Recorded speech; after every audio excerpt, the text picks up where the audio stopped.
Olá, a paz do Senhor. Meu nome é Felipe Storti, seja muito bem-vindo. Você está no meu escritório para mais uma aula da Escola Bíblica Dominical.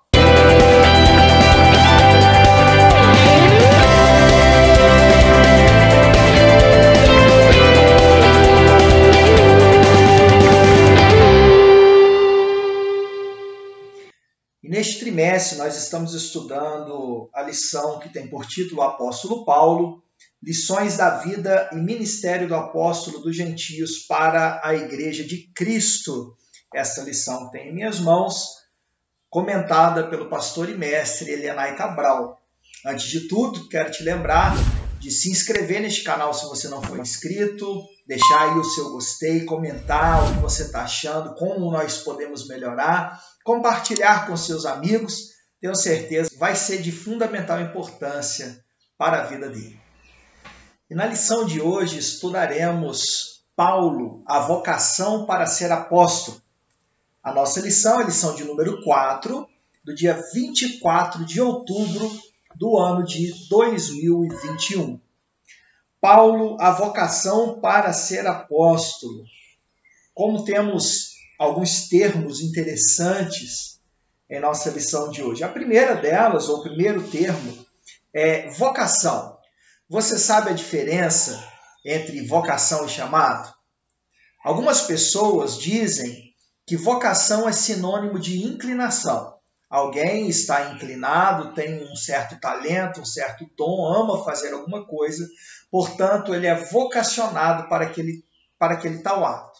Chamado seria um convite. Será então que existe diferença entre chamado e vocação? A princípio parece que sim, pelo menos na nossa língua portuguesa. Mas e na Bíblia? O que a Bíblia diz sobre vocação e chamado?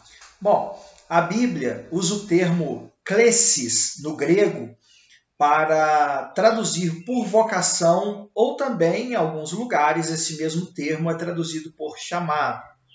Na nossa versão corrigida, esse termo aparece 11 vezes no Novo Testamento. Sempre que esse texto aparece no Novo Testamento, ele tem dois significados básicos. Um para chamado como meio de salvação, um chamado para a salvação em Jesus Cristo, e outro como um chamado para uma determinada função, não uma função ministerial. Deixe-me citar o exemplo de 1 Coríntios capítulo 7, versículo 20. No contexto, Paulo está dizendo que aqueles que foram chamados sendo circuncidados, que permaneçam na sua vocação. Aqueles, porventura, que foram chamados sendo incircuncisos, também devem permanecer. Ou seja, aqueles que são circuncidados, eles não precisam desfazer a sua circuncisão. Já aqueles que são incircuncisos, isso é, que não passaram pelo processo da circuncisão, não teria naturalmente o dever de passar pela circuncisão, visto que o evangelho não era por obras da lei, mas apenas pela graça. Sendo assim, nós, biblicamente falando, parece que não há diferença entre vocação e chamado. No entanto, os melhores exegetas acreditam que esta palavra grega klesis deve ser traduzida melhor por vocação do que chamado, tendo em mente que a vocação é um chamado específico para a salvação. Bom, diante disso, então, hoje o que nós veremos, a nossa lição, ela vai destacar 3 pontos muito importantes sobre a vocação do apóstolo Paulo. Em primeiro lugar, nós vamos entender o ponto inicial da sua vocação. Depois vamos ver como a vocação de Paulo deu novos rumos à sua vida. E por fim nós estudaremos e aprenderemos que junto com a vocação vem o aprendizado de Deus. Vamos então para o primeiro tópico da nossa lição. No primeiro tópico da nossa lição, nós lemos o ponto de partida para a vocação de Paulo. E desde início, o nosso comentarista, ele destaca que a chamada de Paulo se deu pela presciência divina. Agora, cá para nós, o que é presciência divina? Existe diferença entre presciência e onisciência?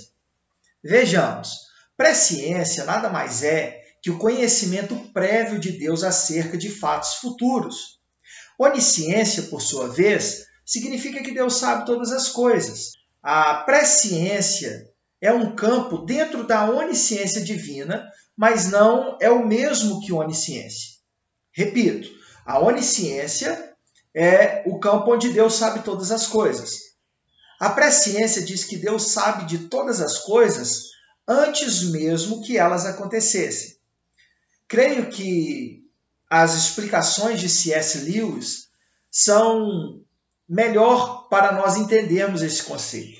Ao ler alguns livros, C.S. Lewis, por acaso, é meu escritor predileto, mas em um dos seus livros, Oração, Cartas a Malcolm, deixe-me achar aqui o que C.S. Lewis diz a respeito, quando ele pensa sobre oração ser respondida por Deus, ele demonstra claramente como Deus está fora do tempo e como ele responde às orações mesmo antes de nós a pedirmos, ou aliás, como ele vai dizer, antes mesmo de existirmos. Diz C.S. Lewis, página 64, nossas orações são ouvidas. Não diga foram ouvidas para não situar Deus no tempo. Não apenas antes de a fazermos, mas antes mesmo de existirmos. Um outro livro, esse, um dos melhores livros que eu já li em toda a minha vida, Cristianismo Puro e Simples, onde C.S. Lewis, de maneira brilhante, ele explica de uma forma muito simples aquilo que pensam os cristãos. E ele vai dizer que na página 219 dessa edição que eu tenho em minhas mãos, deixe-me ler este parágrafo. Ele diz, é quase certo que Deus não exista no tempo, pois sua vida não consiste de momentos que se seguem sucessivamente. Se 1 milhão de pessoas está orando para ele às 10h30 da noite de hoje, ele não precisa ouvi-los todos em um fragmento de tempo que chamamos de 22 horas e 30 minutos. Essa hora particular, como toda e qualquer hora, desde o princípio do mundo, será sempre presente para ele. Dizendo de outro modo, ele tem toda a eternidade para dar ouvidos à oração relâmpago lançada para ele por um piloto cujo avião está prestes a cair e explodir. Deus tem todo o tempo do mundo. Por quê? Porque nós estamos regidos por um tempo. E Deus não, Deus está além do tempo. E por ele estar além do tempo, hoje para Deus é tanto 2021 como para Deus é 1953. Ele tem todo o tempo diante de si. Interessante, C.S. Lewis vai continuar explicando o que ele quer dizer. Ele diz aqui agora na página 220. Isso é difícil de entender, eu sei, mas me deixe tentar ilustrar com algo que, embora não seja igual, é bem parecido com isso. Suponha que eu esteja escrevendo um romance e afirme, assim que Maria parou de trabalhar, ouviu uma batida na porta. Para Maria, que vive nos tempos imaginários da minha história, não havia intervalo entre parar de trabalhar e ouvir a batida. Mas eu, que sou o criador de Maria, não vivo absolutamente nesse tempo imaginário. Entre escrever a primeira parte daquela sentença e a segunda, eu poderia ter ficado sentado por 3 horas imersos em pensamentos sobre Maria. Poderia pensar nela como se ela fosse o único personagem do livro e por quanto tempo eu desejasse. E as horas que eu gastasse fazendo isso não apareceriam de maneira nenhuma no tempo de Maria, o tempo no interior da história. Ou seja, o que C.S. Lewis está dizendo é o seguinte, se ele está escrevendo um livro, por exemplo, ele cita como personagem fictício Maria, que quando ela chegou do trabalho, ela ouviu a porta ou ouviu alguém bater na porta, isso para ela é quase que instantâneo, é frações de segundos. Mas para ele, que é escritor, ele pode simplesmente parar o que estava escrevendo quando colocou dizendo que Maria chegou do trabalho. E mesmo que para Maria ela chegar do trabalho e bater a porta, ou alguém bater na porta fosse algo muito rápido, para quem está escrevendo, ele tem ali todo o tempo do mundo para continuar a história. O escritor do livro, ele está fora do tempo do livro. O autor do tempo humano, o autor do Cronos, desse tempo regido por um dia de 24 horas, este autor está fora do tempo. Por isso, ele tem todo o tempo do mundo para atender não só essa, como qualquer outra de nossas orações. Então, o que nós observamos é que o chamado de Paulo, ele se dá baseado na presciência divina. Paulo foi chamado por Deus previamente, Deus o conheceu previamente. Assim ele diz lá em Gálatas capítulo 1, versículo 15, o texto está em nossa lição, mas quando aprove a Deus que desde o ventre de minha mãe me separou e me chamou pela sua graça. Paulo está dizendo que foi chamado desde o ventre da sua mãe. E eu me atrevo a dizer que Paulo foi chamado até mesmo que existisse dentro do ventre da sua mãe. Ainda quando Paulo se converte a Cristo e Deus manda que Ananias vá até Paulo, Deus diz a Ananias o seguinte, Atos capítulo 9, versículo 15 e 16. Vai, porque este é para mim um vaso escolhido para levar o meu nome diante dos gentios e dos reis e dos filhos de Israel. E eu lhe mostrarei quanto deve padecer pelo meu nome. Veja, portanto, que Paulo já havia sido escolhido por Deus para levar o evangelho até os gentios. Em um segundo momento, neste primeiro tópico, o comentarista nos chama a atenção para um ministério na plenitude do Espírito Santo. Diz-nos pastor Elianai Cabral que depois de passar pela experiência do novo nascimento, Paulo recebeu a plenitude do Espírito, isso é, ele foi batizado no Espírito Santo. E a pergunta que eu faço é, qual é a importância do batismo no Espírito Santo para fazer a obra do Senhor? Vamos deixar que a própria declaração de fé das Assembleias de Deus nos responda? Na página 166, deste manual de fé que tenho em minhas mãos, está escrito o seguinte: o batismo no Espírito Santo é algo distinto do novo nascimento, significa o recebimento de poder espiritual para realizar a obra da expansão do Evangelho em todo o mundo. Palavras da declaração de fé das Assembleias de Deus. Tem um outro livro que eu tenho, mas este eu tenho ele não como um livro físico, que é o livro de um grande escritor chamado Robert Menzies. O livro tem por título, e também é da editora CPAD, Pentecostes, essa história é a nossa história. Abro aspas para citar Robert Menzies. Ele diz: podemos argumentar com força considerável que o Espírito veio sobre os discípulos no Pentecoste, não como fonte de uma aliança existente, mas como fonte de poder para testemunho eficaz.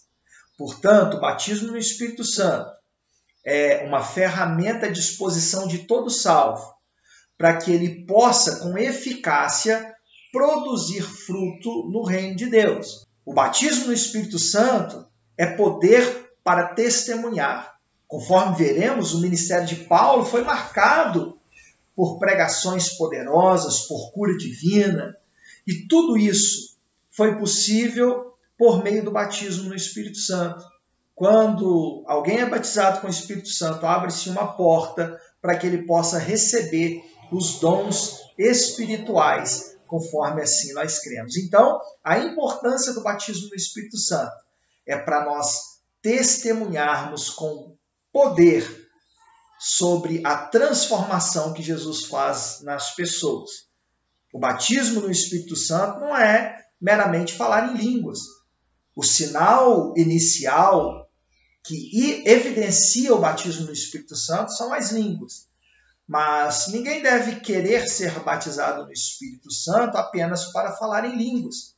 Aliás, o objetivo primordial é poder para testemunhar, para fazer a obra do Senhor. Esse é a razão do batismo no Espírito Santo, e o ministério do apóstolo Paulo foi marcado pela plenitude, por ser cheio do Espírito Santo. É claro que nem todos aqueles que são batizados no Espírito Santo estão cheios, mas para ser batizado é preciso ser cheio ali naquele momento e receber a virtude do alto. E a partir de então a gente deve sim buscar a cada momento ser cheio do Espírito Santo, mesmo aqueles que já são batizados pelo Espírito Santo. Dentro da história da Bíblia Sagrada, quando Deus chama alguém, muitas vezes Deus muda o nome daquela pessoa. Abrão, tornou-se Abraão. Sarai, Sara. Jacó teve o nome mudado para Israel. O próprio Simão teve o nome alterado para Pedro por Jesus. Está aqui a nossa referência em Marcos capítulo 3, versículo 16 e João capítulo 1, versículo 42. No entanto, conforme nós já vimos em outra aula, eu vou deixar aqui para você o link, né, aquele izinho que aparece, aquele card. Né? Eu acho que aqui, se não for aqui, é aqui, mas vai aparecer para você poder estar fazendo o link com a outra aula para você saber um pouco mais sobre essa questão. Mas o fato é que Deus não muda o nome de Saulo para Paulo em lugar algum. Muito embora, a partir da conversão, nós vemos costumeiramente o nome de Saulo ser chamado de Paulo.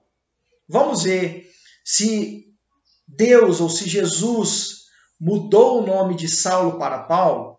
Basta nós olharmos Atos dos Apóstolos, capítulo 13, versículo 9.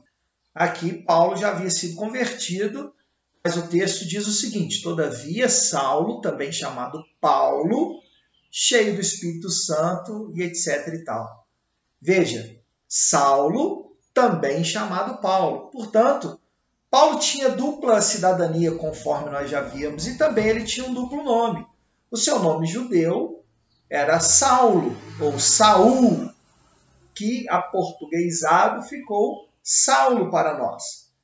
Mas ele preferiu, uma vez que ele tinha um ministério aos gentios, ele provavelmente preferiu usar o nome Paulo, que era o seu nome greco-romano, era um nome derivado do latim, Paulus, que para nós ficou portuguesado como Paulo.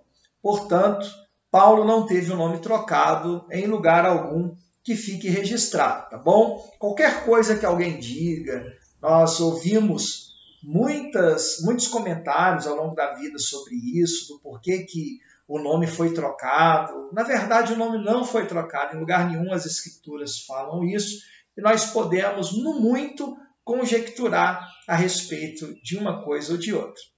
Bom, agora nós vamos passar para o tópico 2, onde nós perceberemos como o rumo da vida de Saulo foi mudado a partir do momento de sua vocação.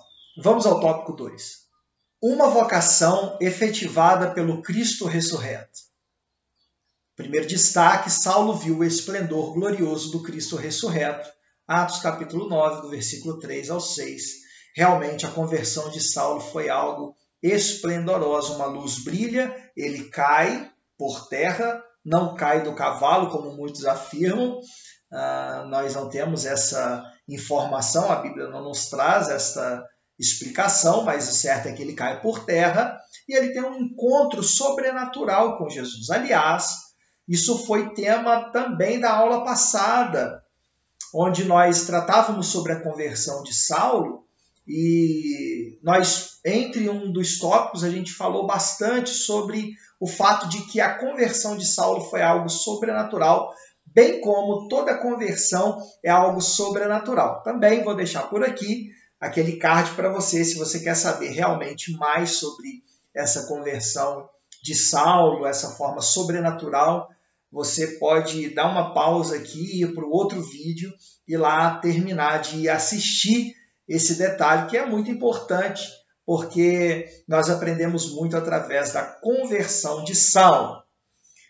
Um segundo destaque tem por subtítulo uma vocação inevitável para o apostolado entre os gentios. Em primeiro lugar, vemos que Paulo foi alguém que não procurou ser apóstolo. Foi alguém que não buscou o apostolado, mas foi alguém que foi buscado pelo apostolado. Paulo não procurou títulos, mas os títulos o alcançaram devido à vontade de Deus. Paulo, sempre que iniciava uma carta, ou quase sempre, ele gostava de destacar que ele era apóstolo pela vontade de Deus. Você pode conferir aí na sua casa, Efésios capítulo 1, versículo 1. Aliás, deixo para exercício com você aí, deixo para você se exercitar. Abra todas as cartas que Paulo escreve. Romanos, 1ª, 2ª aos Coríntios, e todas as demais cartas, Filipenses, Colossenses, Tessalonicenses. Vê se você encontra alguma semelhança entre essas cartas na saudação de Paulo. Perceba se ele não demonstra lá que ele é apóstolo pela vontade de Deus, ou porque Deus o escolheu, ou porque Jesus o chamou de alguma maneira. Nós não devemos procurar as honras. Elas, se for da vontade de Deus, nos alcançarão. Aliás, nem era tanta honra assim ser apóstolo. Na verdade, tudo que Paulo conseguiu foi mais perseguição. Mas há pessoas em nosso tempo que procuram se destacar de maneira errada, procuram subir os degraus ministeriais, mas usando de maneira errada, de maneira ilícita, e tentando usurpar para si um direito que não lhe cabe. Com Paulo não foi assim. Com Paulo ele foi escolhido por Deus. Veja também que a forma do chamamento de Paulo, a forma como se deu o apostolado de Paulo, foi uma exceção à regra. Quando um obreiro ele vai pastorear uma igreja, ou ele vai ser consagrado a algum cargo eclesiástico, ele deve ter a aprovação da igreja. Ele deve ter o reconhecimento da sua boa índole diante da igreja. O reconhecimento da igreja de que Deus o chamou. No entanto, a vocação de Paulo ela foi diferente nesse sentido. Porque, na verdade, foi Jesus quem escolheu a Paulo no caminho para Damasco. E Paulo ele não procura a aprovação dos demais apóstolos, da igreja em Jerusalém. Claro que Paulo não foi nenhum desobediente por isso. Ele, muito pelo contrário, ele estava obedecendo ao chamado divino. Mas no texto da leitura bíblica em classe, quando Paulo escreve aos Gálatas, que por sinal o objetivo, um dos objetivos de Paulo era defender o seu apostolado, porque falsos judeus, falsos irmãos estavam se infiltrando no seio da igreja na Galácia e pervertendo os ensinamentos. E para desmoralizar Paulo e os seus ensinamentos, eles estavam ali desfazendo ou descredenciando o apóstolo Paulo, como se colocasse ele como um apóstolo até mais de categoria inferior aos demais apóstolos. E aí Paulo vai dizer que ele, na verdade, ele não dependia da aprovação dos demais apóstolos de Jerusalém. Eu leio com você Gálatas 1, a partir do versículo 11. Mas faço-vos saber, irmãos, que o evangelho que por mim foi anunciado não é segundo os homens, porque não recebi de homem algum, mas pela revelação de Jesus Cristo. Porque já ouviste qual foi antigamente a minha conduta no judaísmo, como sobremaneira perseguia a igreja de Deus e a assolava. E na minha nação excedia em judaísmo a muitos da minha idade, sendo extremamente zeloso das tradições de meus pais. Mas quando aprouve Deus, que desde o ventre da minha mãe me separou e me chamou pela sua graça, revelar o seu Filho em mim, para que o pregasse entre os gentios, não consultei carne nem sangue, nem tornei a Jerusalém a ter com os que antes de mim eram apóstolos, mas parti para a Arábia e voltei outra vez a Damasco. Depois, passado 3 anos, fui a Jerusalém para ver a Pedro e fiquei com ele 15 dias. Então Paulo está dizendo que ele não foi comissionado pelos apóstolos, ele não foi autorizado pelos apóstolos, mas a sua autorização como apóstolo veio diretamente de Deus. O seu chamamento veio diretamente de Deus, o que não significa que isso valha para nós no dia de hoje. Não significa que nós possamos arrogar o direito de dizer que Deus nos chamou e não ter o reconhecimento da igreja, abrir um novo salão, abrir uma nova igreja, simplesmente para obter um reconhecimento que não nos foi dado no local onde nós servimos e cultuamos a Deus. Mas há uma posição sobre este assunto que é de F.F. Bruce, num livraço sobre Paulo. Esse daqui, ó, eu cito direto aqui nas aulas, Paulo, apóstolo da graça. F.F. Bruce, ele tem a seguinte opinião, ele é da opinião de que Paulo se aconselhou sim com os discípulos antes de pregar o evangelho, quando ele fica em Jerusalém durante 15 dias. Em Gálatas 1,18, nós acabamos de ler, o próprio Paulo diz que passou ali 15 dias em Jerusalém, e F.F. Bruce questiona, olha, o que ele foi fazer lá? Então, F.F. Bruce diz o seguinte: foi quase com certeza durante esses 15 dias em Jerusalém que Paulo recebeu esse esboço que ele se refere ao Evangelho. Mas isso levanta a questão da relação entre sua insistência em Gálatas 1,12, de que não recebeu o seu Evangelho de homem algum, mas mediante revelação de Jesus Cristo, e sua afirmação em 1 Coríntios capítulo 15, versículo 3, e em outras passagens, de que o recebeu. O verbo grego traduzido por receber nos dois lugares é paralambano, que implica receber por tradição, especialmente quando acompanhado pelo verbo correlato paradidomi, que implica passar adiante o que se recebeu. É evidente que Paulo estava ciente de um sentido em que não recebera o evangelho por meio de tradição e de um sentido em que o recebera. O evangelho, como revelação, fora o que efetuara a sua conversão. Está aqui na página de número 82. Deixe-me traduzir isso para vocês. Segundo F.F. Bruce, Paulo recebeu o comissionamento direto de Jesus. Desta maneira, ele estava autorizado a pregar o evangelho. Mas Paulo também, por outro lado, depois dos 3 anos que ele fica no deserto da Arábia, ele vai a Jerusalém e fica 15 dias lá. F.F. Bruce supõe que ele recebe de Pedro, de Tiago, instruções acerca daquilo que Jesus passou para eles enquanto estava ali fisicamente com eles. E assim Paulo recebe por tradição da igreja algo sobre o evangelho. F.F. Bruce, ele vai utilizar o texto de 1 Coríntios 15, deixe-me abrir aqui, para ler juntamente com os irmãos aqui. Eu vou utilizar a Bíblia Almeida atualizada. 1 Coríntios 15, versículo de número 3. Paulo diz o seguinte: antes de tudo, vos entreguei o que também recebi, que Cristo morreu pelos nossos pecados, segundo as Escrituras. Ora, no português, Paulo poderia estar dizendo que recebeu, que entregou o que recebeu de Deus. Ele não diz aqui de quem ele recebeu. Ele diz, antes de tudo, vos entreguei o que também recebi. Mas F.F. Bruce diz que recebi aqui é a tradução de paralambano, e está acompanhado de entreguei, que é a tradução de paradidomi, que, juntando essas duas palavras, segundo F.F. Bruce, o sentido aqui é de que Paulo recebeu como tradição alguma coisa e transmitiu. Isso, por sinal, ele vai explicar que é o evangelho que Paulo recebeu.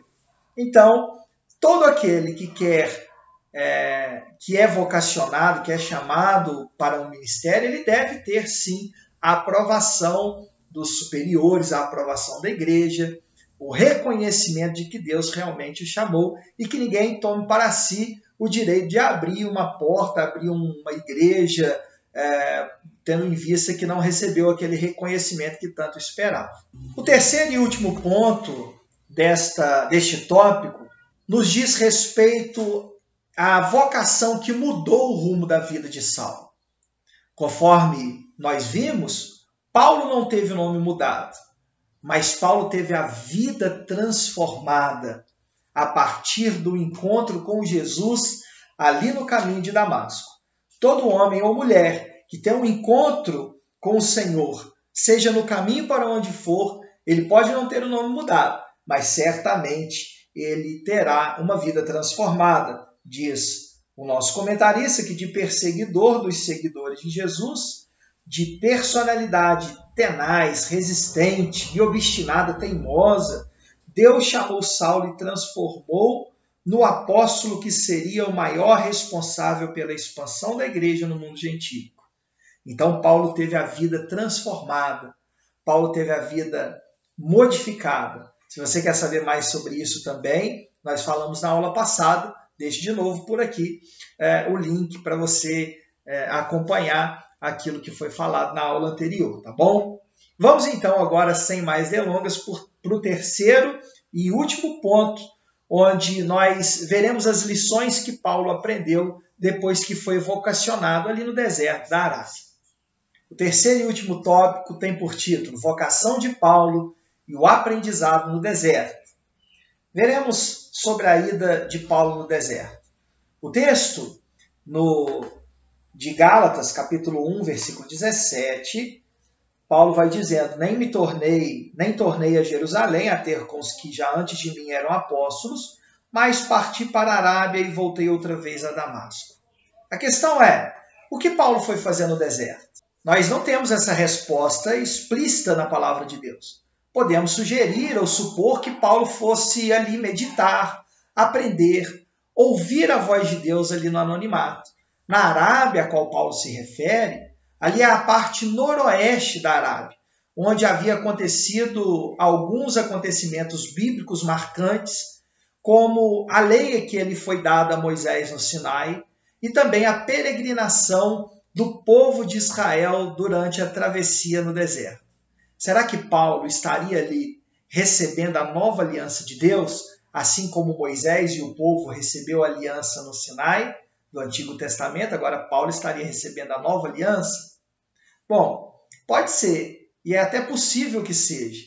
O fato é que Paulo talvez estivesse ali refletindo, reconstruindo a sua mente, tudo aquilo que ele tinha aprendido no judaísmo, como encarar, como responder às questões da palavra de Deus, como é que ele ia se preparar ali para enfrentar o que viria. Então, penso eu que Paulo estava de fato se preparando para assumir as suas responsabilidades que logo em sequência viriam. Alguns, também como Adolfo Poole, são da opinião de que Paulo foi ali para a Arábia para pregar o evangelho, mas poucos são os que assim advogam a essa causa. Provavelmente Paulo foi ali para meditar, para aprender, para se preparar realmente para poder assumir o seu ministério. Por isso nós vemos então a importância do servo do Senhor se preparar para assumir aquilo que tem de assumir, para fazer bem feito tudo aquilo que vier à sua mão, e não fazer de qualquer maneira como muitos têm feito. As lições que Paulo aprendeu no deserto, nós destacamos aqui duas lições muito importantes. Primeiramente, o que nós podemos aprender no deserto? O que Paulo aprendeu e o que nós podemos aprender? Paulo não foi o único. Moisés também teve que aprender no deserto. Moisés, até os 40 anos de idade, vivia nos palácios de Faraó. Depois, nos próximos 40, dos 40 aos 80 anos de idade, ele viveu no deserto. E nos últimos 40 anos de vida, ele viveu atravessando com o povo o deserto. Diz, acho que Moody, se não me foge a memória, que o tempo que Moisés passou no deserto, ele estava aprendendo que ele de fato não era ninguém. Talvez Paulo estivesse ali aprendendo também. A lição que Paulo ele aprende no deserto é uma muito simples, de que primeiro é preciso aprender para depois ensinar. Não adianta você querer chegar lá na frente da igreja e ensinar se você não está disposto a aprender. Assim somos todos nós e devemos ser de fato. Por fim, a última lição que Paulo aprende no deserto, e talvez a mais importante, é que ele deveria despir-se do legalismo religioso. Todo aquele conceito que ele tinha sobre salvação por meio da lei, mediante a obediência da lei, tudo aquilo foi desfeito. Tudo aquilo teve que, de alguma maneira, Paulo teve que reaprender que a salvação é pela graça.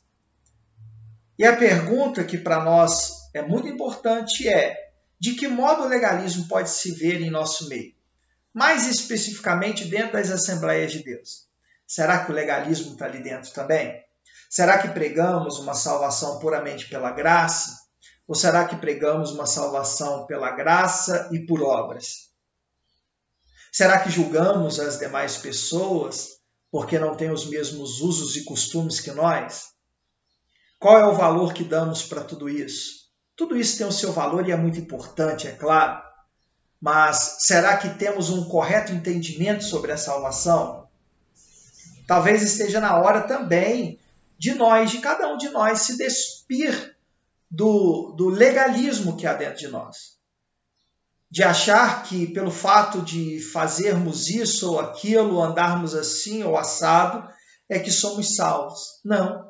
Toda a nossa maneira de viver, ela deve ser um reflexo da salvação em Cristo Jesus.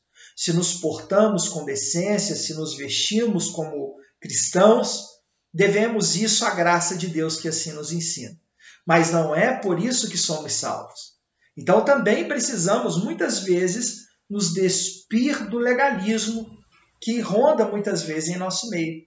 Como se nós pudéssemos comprar a nossa salvação mediante alguma obediência, mediante algum feito, quando na verdade a salvação é pela graça. Obviamente a salvação é pela graça, mas ela lhe custa alguma coisa. A santidade lhe custa alguma coisa. C.S. Lewis, quando vai escrever o seu livro sobre o sofrimento, né? Esqueci o nome do livro agora. Mas quando C.S. Lewis vai escrever sobre o sofrimento, ele diz que o amor ele cobra mais caro que o ódio, né? No sentido de que Deus nos cobra, e através do sofrimento realmente Deus nos cobra, para que nós possamos viver uma vida reta, porque assim o Senhor nos ama. É como uma mãe que quer ver o filho bem, mas para isso ela tem que fazê-lo sofrer estudando de tarde, quando seus colegas estão jogando bola na rua. Deus também muitas vezes nos cobra para que ele nos veja num caminho melhor. E quando nós alcançamos esse caminho melhor, nós temos que ter a ciência de que foi Deus que nos conduziu a este caminho. E não é porque nós trilhamos algum caminho que nós merecemos alguma coisa de Deus. Isso é apenas um reflexo do trabalhar de Deus em nossa vida. Então, que nós possamos nos despir do legalismo, que nós aprendamos na prática que a nossa salvação é mediante a graça.